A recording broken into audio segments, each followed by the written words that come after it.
pahinga. Yossi.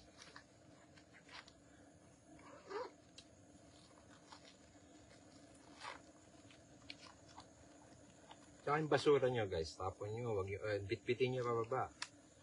Pagka pumanig ka pala kayo dito guys, ingatan nyo itong bundok. Bitbitin nyo pababa yung basura nyo. Nabitbit nyo nga pataas eh.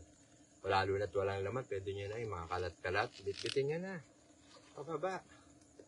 Kasi nililinis nga itong bundok na to eh. Baga sa para abutan pa to ng mga susunod na henerasyon. Yan ang buhay dito guys. Hindi sila nagpapabayad dito, nililinis lang nila to guys. Walang bayad. Tanging gusto lang nila, ilinisin din natin yung bundok pag dumadayo tayo. Actually, dayuhan din ako dito guys. Taga-Tondo ko eh. Hindi naman ako taga dito. Sa Tondo ako lumaki. Kaya lang, may nakasama kami dito, sila Tatay Emo. Pinakita sa amin yung ganda ng bundok. Itinuruan kami kung paano ba iingatan yung bundok ng Banahaw. Kasi may mga istorya to noon guys na ang bundok ng Banahaw ay ang Jerusalem ng Pilipinas. Yun ang kwento noon. Dito marami ka makikita, sa Durungawan makikita mo yung pinakabunganga ng bulkan ng Banahaw. Bulkan kasi to guys eh. Kaya lang hindi pa to mas tulog na bulkan ito guys. Napakaraming tubig na laman nito. Noong unang panahon pumutok ito. Kaya lang yung ang pumutok ito ay lumubog yung isang bayan diyan sa Quezon na punong-puno kasi ito ng tubig guys.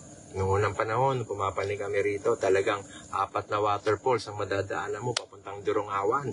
Ganun katindi rito guys, ganun kaganda yung bundok na to.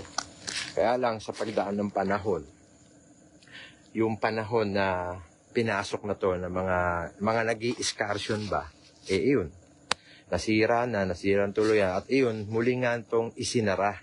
Isinara to noon eh. At buti nga ngayon pinapasok na to ngayon, itong bundok na to. Pinapapasok na yung mga dayuhan. Tulad namin, na hindi kami taga dito, hinayaan na kaming makapagdasal ulit dito sa bundok ng Banahaw. Yan ang kagandahan dito sa bundok. Yan ay mga istorya dito na sinapit ko na. Edad 15 anyos, pumapanik na ako dito. Anong edad ko na ngayon, guys?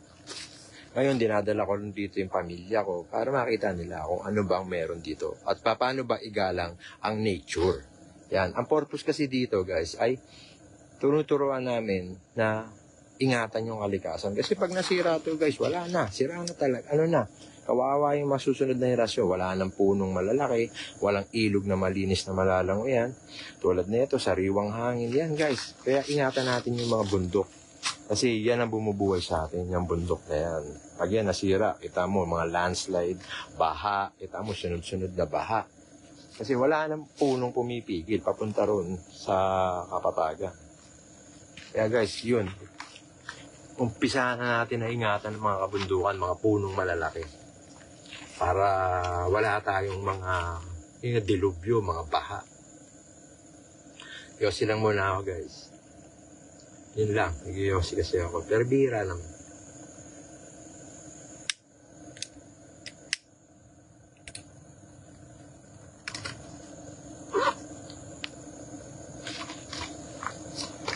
Darita, no? Duhat ito, punong duhat.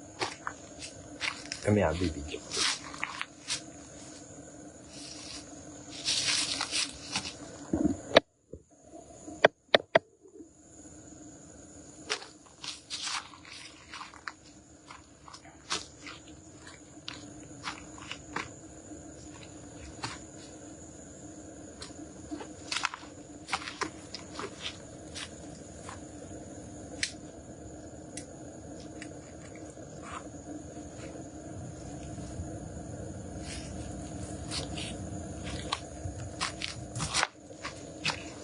Ay.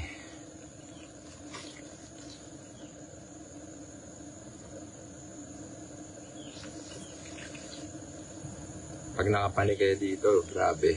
Mabalik-balikan niyo talaga yung bundok Banahaw. At sana isa na rin kayo sa mag-ingat ng bundok na to. Pag nakapanig kayo dito, makikita niyo kung gaano kaganda. Guys, medyo naglolobat na yung cellphone ko. Charge ko lang konti ha. Tapos magla-live ako ulit. Magpapahinga pa naman ako dito. Yan. Mamaya na ulit guys ha. Salamat sa mga nanood. God bless po sa inyo.